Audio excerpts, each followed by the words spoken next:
नमस्कार. आज आपण एका खूप संवेदनशील पण तितक्याच महत्वाच्या विषयावर बोलणार आहोत. एखाद्याचं आयुष्य संपवण्यासाठी मदत करणं आणि एखाद्याला नैसर्गिकरित्या मरू देणं या दोन गोष्टींमध्ये नेमका फरक काय आहे? याच फरकाला समजून घेण्यासाठी आपल्याला दोन संकल्पना पाहाव्या लागतील: सक्रिय आणि निष्क्रिय इच्छामरण.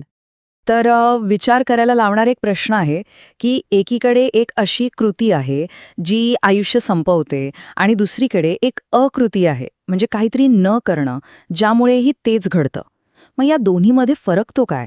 खरं तर हाच प्रश्न या संपूर्ण चर्चेच्या केंद्रस्थानी आहे. हाच फरक आपल्याला दोन वेगवेगळ्या संकल्पनांमधून समजून घेता येतो. एक आहे सक्रिय इच्छामरण आणि दुसरा आहे निष्क्रिय इच्छामरण.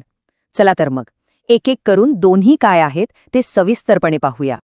बरं, तर सगळ्यात आधी बघूया सक्रिय इच्छामरणाबद्दल. याच्या नावातच सगळं काही आहे. सक्रिय म्हणजे इथे सक्रियपणे काहीतरी केलं जातं. पण काय केलं जातं नक्की?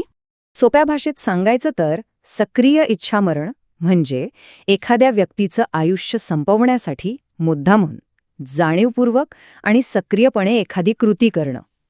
यात महत्वाचं काय आहे तर सक्रियपणे काहीतरी करणं ही गोष्ट. आणि ही कृती कशी असू शकते?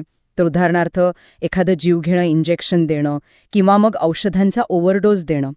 म्हणजे इथे थेट मृत्यूला कारणीभूत ठरणारी कृती केली जाते.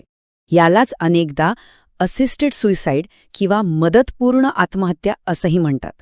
का? कारण इथे डॉक्टर किंवा इतर कोणीतरी त्या रुग्णाच्या इच्छेनुसार मृत्यूसाठी थेट मदत करतं. म्हणजे इथे मृत्यू नैसर्गिकरित्या येत नाही, तो सक्रियपणे घडवून आणला जातो. आता कायद्याच्या दृष्टीने बघितलं तर एक गोष्ट स्पष्ट आहे. भारतासह जगातल्या बहुसंख्य देशांमध्ये सक्रिय इच्छामरण पूर्णपणे बेकायदेशीर आहे. ठीक आहे, तर हे झालं सक्रिय इच्छामरणाबद्दल. आता नाण्याची दुसरी बाजू पाहूया, निष्क्रिय इच्छामरण. नावावरूनच थोडा अंदाज आला असेल. हे सक्रिय इच्छामरणापेक्षा वेगळं कसं आहे? चला बघूया. निष्क्रिय इच्छामरण म्हणजे काय? तर इथे कृत्रिम जीवन आधार काढून घेतला जातो आणि रुग्णाला नैसर्गिकरित्या मरू दिलं जातं.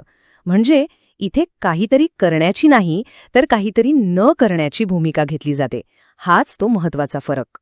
उदाहरणार्थ व्हेंटिलेटर बंद करणं किंवा मग जी फीडिंग ट्यूब लावली आहे ती काढून टाकणं, यासारख्या गोष्टी यात येतात. किंवा मग एखाद्या शेवटच्या टप्प्यातल्या आजारावरचे उपचार थांबवण्याचा निर्णय घेणं, हा सुद्धा त्याचाच एक भाग आहे. पण एक गोष्ट इथे लक्षात घ्यायलाच हवी, हा निर्णय असाच कोणीही घेऊ शकत नाही. यासाठी रुग्णाची स्वतःची किंवा त्याच्या घरच्यांची रीतसर परवानगी लागते. आणि हे फक्त काही खास अत्यंत गंभीर परिस्थितीमध्येच शक्य असतं. आणि कायद्याच्या बाबतीत इथे एक मोठा फरक दिसतो. सक्रिय इच्छामरणाच्या उलट निष्क्रिय इच्छामरणाला भारतासह काही देशांमध्ये कायदेशीर मान्यता मिळालेली आहे. बरं, तर आत्तापर्यंत आपण सक्रिय आणि निष्क्रिय इच्छामरण या दोन्ही गोष्टी वेगवेगळ्या समजून घेतल्या. आता या दोन्हींना समोरासमोर ठेवून बघूया, म्हणजे यांच्यातला नेमका फरक काय आहे हे अगदी स्पष्ट होईल. ह्या तक्त्याकडे पाहिलं की सगळं चित्र स्पष्ट होतं. बघा, एका बाजूला आहे सक्रिय इच्छामरण. इथे काय होतंय तर आयुष्य संपण्यासाठी जाणीवपूर्वक काहीतरी केलं जातंय, जसं की इंजेक्शन देणं. ह्यालाच आपण मदतपूर्ण आत्महत्या म्हणतो आणि इथे मृत्यू थेट घडवून आणला जातोय. आता दुसऱ्या बाजूला बघा, निष्क्रिय इच्छामरण. इथे काय होतंय तर जीवन आधार काढून घेतला जातोय आणि रुग्णाला नैसर्गिकरित्या मरू दिलं जातंय. म्हणजे मृत्यूला होऊ देणं, घडवून न आणणं, हा फरक आहे. आणि या सगळ्यामधला सगळ्यात मोठा निर्णायक फरक कोणता असेल तर तो आहे कायद्याचा. पुन्हा एकदा लक्षात घेऊया, सक्रिय इच्छामरण हे बहुतेक सगळ्याच देशांमध्ये बेकायदेशीर आहे. पण निष्क्रिय इच्छामरणाला काही विशिष्ट अटीसहित काही देशांमध्ये कायदेशीर मान्यता आहे. म्हणजे या संपूर्ण चर्चेचा जर आपण सार काढला तर तो अगदी सोपा आहे. एका बाजूला आहे कृती आणि दुसऱ्या बाजूला आहे अकृती, ॲक्शन वर्सेस इनॲक्शन.